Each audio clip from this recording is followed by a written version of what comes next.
Hello, everybody. Welcome back to Inner Cosmetics. I'm your host, El Benet, and I have with me visionary Marlon. Today, we're going to be talking about not just money, but the beginning of it all. Because if you go to the beginning, you can understand more of the end, which is where we are now. And the end doesn't mean the end of the world. It's just the end of the life as we know it, because we are part of this mass awakening. And we're ready to transition to the next experience intentionally. And so you probably have heard about the financial systems changing over, all of the noise around that. And it's a time to celebrate. We're part of something special and exciting. And we're not going to get too much into, hey, it's time to stock up on, you might have heard crypto or blockchain, or not so much there. Again, we're going back to the beginning to get an understanding of how our ancients dealt with money, why they used it, so that we can be more excited, fearless about where we are and where we're going. So Marlon, I'm going to hand it over to you. The topic is, how did ancient civilization view money?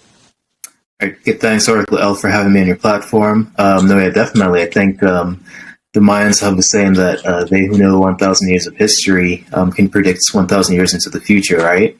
So I think it's critical that we build a foundation and the base in terms of understanding and overstanding and understanding, right? The cultural point of view from an indigenous one of the ancient peoples at a time when the world was a lot more balanced, when there was peace and harmony, and it was fair and equitable, right? And so to be able to understand, okay, what are the components of their culture that informed their views on money and informed their views on the economy, right? And how we can apply those lessons for now and for the future, right? So we can build a much better world as we transition, as you said, into the new, the 5D Earth, right, in the Great Awakening. And so I think somewhere where we can start is probably talking a little bit about the ancient cultures, right, and how their culture informed their view on money. And so essentially, your culture informs your attitudes and behaviors towards certain aspects of life, including money and the economy and economics, right? And so, based on the ancient ways, there were sort of these concepts, right? Concepts such as Ubuntu out of Africa, which means I am because you are. Concepts out of Hawaii, like Malama Aina, right? Which basically means the, sharing and caring and sort of honoring the land, right? And having that relationship with the land, right? Concepts such that really embodied the idea of being creative, of being cooperative, and having a consensus worldview and sort of co-creating together, right? To be able to have the maximum, harmony, right, on Earth and balance on Earth, right? And so essentially, these cultures were based on abundance, right? Abundance being the idea that we have the infinite potential of the universe at our fingertips, right? And with that abundance mindset, it makes it much easier for us to share with each other, right? And out of that, of course, we have the positive sum theory, which means, okay, I can win and you can win too. Like, me winning doesn't have to be at your expense. Like, we can both join together, and actually we'll win more if we work together, right? So this idea of a positive sum game theory, as they refer to it as, was very important. And all of this was underpinned by the ultimate currency, right? The highest currency that there is, the highest vibrational energy that there is, which is love, unconditional love, right? So everything that the ancient civilizations did was fundamentally based in love. It came from a place of love, from a place of opening their heart space, right? And so that itself was the basis through which they dealt with money, and through which they built their economies, right? And so I'm going to keep it there and see if you have any questions so far. Well, it actually clarified one thing for me, you sharing that. It would stem from love, which is the greatest abundance, because one thing I was wondering is, how did we get here? There's so much separation. There's so much enslavement around money. And how do we get here? Well, when you said they did things from their heart that answered everything, because I feel the fall of man was going from our heart and using our mind, where the logic space, is, and just operates different. Absolutely. It's no coincidence that the heart chakra is green, and green represents, wealth. It represents money, right? And so those two things actually coincide with each other. And the idea that, also that health is wealth, right? Right. And so those two things actually intricately related as, the highest form of energy that there was. And so whenever we exchanged, money in the past, no matter whether it was precious metals or any sort of resource that held extreme cultural significance, and also based on whatever properties that agreed upon money could meant to the people, right? It's not necessarily just based on the actual money itself, but we were, in terms of economy and trade, it was really based on the idea of exchanging with each other, right? Having a fair and equitable exchange of energy. And so when we gave money, it wasn't necessarily like a certain dollar amount or a certain amount of anything. It was based on the idea that we were given that with love. And the fact that, when we talk about today, for example, about love languages, right? One of the most prominent ones out there that they say is gift, right? Gifting, right? As a form of love language. Well, it's not necessarily just what you give, but it's the intentions that you give it with, right? So they always gave an exchange with each other with, the highest and most purest form of love, right? With that. And based on the universal principle of reciprocity, they knew in doing so that it would come back to them, right? And so everything kind of, balanced out within on a macro level of the universe scale, and even individual to individual, that whatever they gave, and they gave it with the best intentions, that they would get it back. Again, that idea of abundance, that idea of the scales being balanced, and there's harmony and there's peace, right? And so all of these things, these cultural concepts could be seen in the way that they thought about economies and in the way that they conducted their trade and used money of the past. And it's really comforting to know that we are returning to that. But it's nice to know that when two or more, when you gather together with that unity, you can accomplish so much more. And we see what happens with that separation when you take that I, me attitude. Not everyone can win or be as prosperous as if coming together. And coming together with love, really, right? Absolutely, absolutely. Now I have seen one of your examples about how does let's jump here. Does money work? Because my only relationship to money has been to get it because it's going to be my thing for freedom. I thought that at one time. My key for freedom, success, a lot of things, just really drove me to get that. But looking at it now from this bird's eye view that you're offering us, that's not the case. In fact, they didn't even use money like we're using it right now. Yeah, absolutely. It was, money was just simply like a tool, right, that they used, right? And, again, everything was based, the basis of the name economic, right? Or economy is the eco, which is nature, right? And so, from my perspective, the ancient definition of, economics would be sort of the principle of responsibly using and co-creating with the environment to meet the collective needs of the people, right?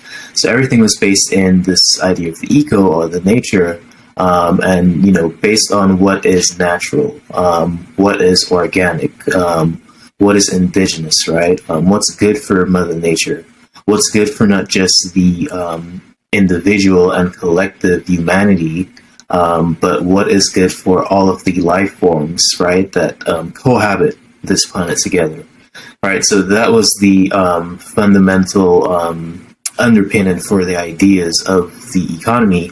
And so money within that system was more so as an exchange, a medium, right, for the exchange of value and for a medium of storing value as well. As you were saying, like in terms of, they understood that they were the number one asset, right?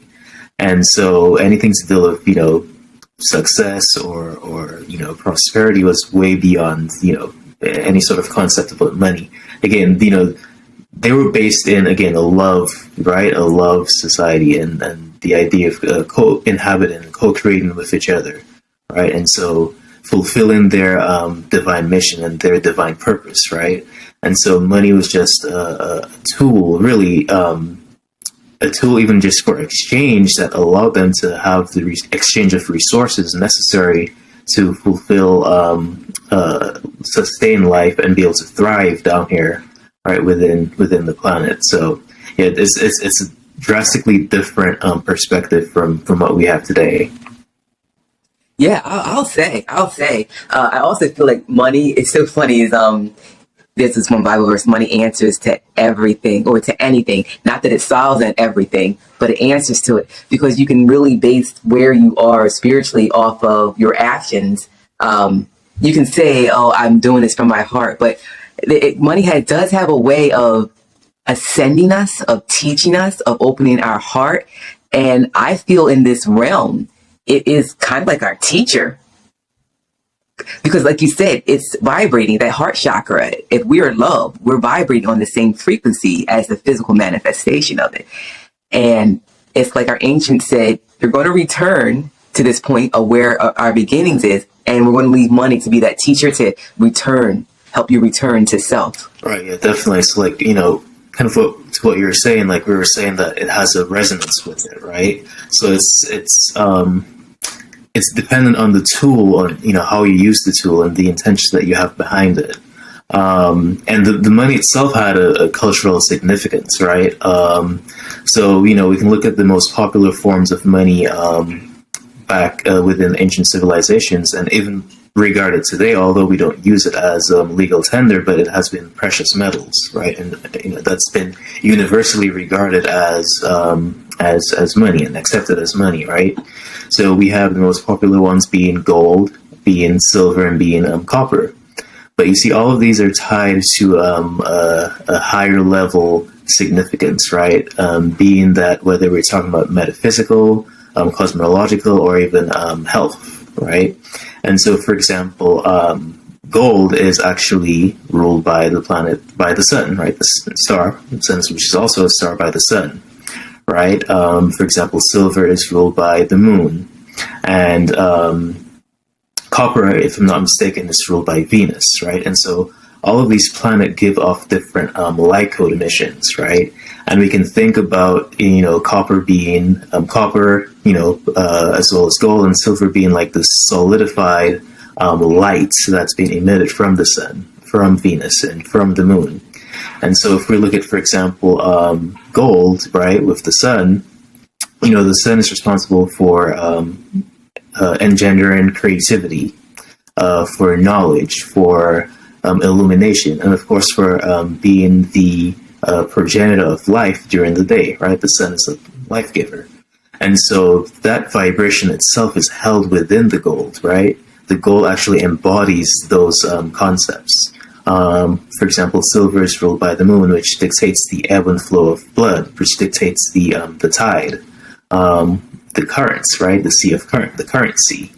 And so with the moon, that's held within the silver. And of course, Venus is the planet of love, of beauty, right? Of prosperity. And so within copper, it gives off that vibration as well. And so essentially, as we talk about the law of correspondence, as above, so below, it's these energies that are held above that we have encapsulated below, and we're able to use them and to tap into that and to connect with that, right? So there's a much larger significance culturally to the people in terms of how they viewed and used these forms of money for conducting trade. I like that, because you also mentioned they're all the conduits. You mentioned before it's internal, right? As well, all these elements are internal. Yeah. Absolutely. So all of these can be elements. Again, the the law of correspondence, everything that's external from us can be found within, right? And so you could find gold, your body produces gold, it produces silver, it produces copper as well, right? So all of these elements can be found on the inside of our body. And so that's kind of also why the ancients knew that you could use these precious metals for its health benefits as well. All right. So, for example, silver is a great antibacterial. Like bacteria can't survive on silver, so they would use it for that purpose. Copper is very good, for example, for healing any joint ailments like arthritis. So the people, they wore copper around, their joints and their ankles and stuff like that. Not just to, be flashy, right? But there's actual tangible health benefits. And again, as we mentioned earlier, health is wealth, right? So all of these metals had a much larger cultural significance because of their tangible use. There was live, or what they call live-in money, right? Live-in currency. Yeah, you're right. What is exposing to me is, I'm going to jump just for a moment to where we are, the whole financial system changing over, blockchain technology, and you heard me reference this before. Anything can be used as a double-edged sword. And hearing about this blockchain wave that's coming in, a lot of people, some not a lot, some people are apprehensive about it because they feel that it's tied to something negative. It can be used for negative. Well, everything can. Everything can. Even the fiat currency that we're currently using, drug trafficking. So our mind, double-edged sword. What we have to focus on is where we're going, where we are, and use it for our purpose and not get distracted, because the duality is what can throw us off, get us in that turbulence. And don't focus on the bad. Just remove there being any bad or good. Just like, again, tying it back to the ancients, it just started deviating from their intent and purposes, the gold and the silver and the copper. And we are returning to that. Absolutely. And that's why, it's very important that we base everything in our culture, right? Your culture is kind of like an operating system that runs everything, right? And so it's important that we relearn and tune back into that frequency, so that whatever that we are building for the new world will be built upon a foundation of being righteous, of being for the greater good of humanity. And so that's critical why we started this conversation by having that sort of background and backdrop before we can talk about where we are today and what might, the economy and money of the future, what it might be like. Yes, it's a nice precursor before we even get into the additional series. So I wanted to ask you, Marlon, before we even go, how can we implement, like right now, those things, those practices from our ancients? Right, definitely. Well, again, their idea of trade was always based on, integrity and honor, right? And the fact that I'm going to give this with the max exchange, fair value with the maximum amount of love that I can pour into it, right? Based on the idea that as I do unto others, I'm doing unto myself, right? So it's very important that we sort of reattune to those ideologies. And no matter what form of currency that we're using today, whether we're using gold or we're just trading things directly, or whether we're using cryptocurrencies, whatever tools that we're using, it's all about the intentions that we have with that, right? That's the most important thing. And so if we can do that, then we can start sort of transitioning right into the new 5D world that's based on love, based on ma'at, which means balance, harmony, order, reciprocity, right? The fact that the best thing that we could be doing right now is building community, right? And so it is the covalent bonds that we create between the members of the community and those covalent bonds are love, right? The love frequency that we feel between each other, that we experience, that we give, right? That's, again, love is the highest, form of currency that you can get in the entire universe, right? So ensure that we are always sharing that love with each other, right? That's an awesome place that we can start. Even if we don't have a lot in the physical sense of things, we have, again, the abundance of the universe at our fingertips. Everything comes from within, right? So it's all about tapping within, right, to the number one asset, which is you, to connect with those around us who are reflections of us, right? And so if we can start off by doing that within our communities, we form our own economy, right? Or own economics based on nature, in alignment with nature, and that will lay the foundation for a future of abundance, of prosperity for many, many more generations to come. So I think that's the most important thing that we can do right now. I love that. And I think that's something that we can jump into right now, is operating from our heart chakra. And you could say, well, how do I do that? Well, we're always doing it. It's that voice that we sometimes jump over because logically it doesn't make sense to do this, even though you're feeling this. So we all have those moments. Fall more into those moments of just feeling your way, no logic needed.